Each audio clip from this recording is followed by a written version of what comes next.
Саламатсыздар урматтуу коллегалар. 6 айдын ичинде бизде 47 өзгөчө кырдаалдар катталды. Бул былтыркы жылга салыштырмалуу 51,5%га көбөйгөн.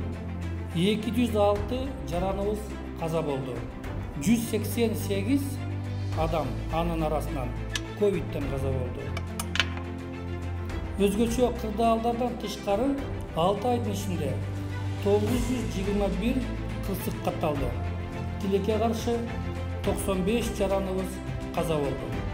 Бирок куткаруучулардын жогорку деңгээлиндеги иш алып баруусунан биз 180 адамды куткарып калдык.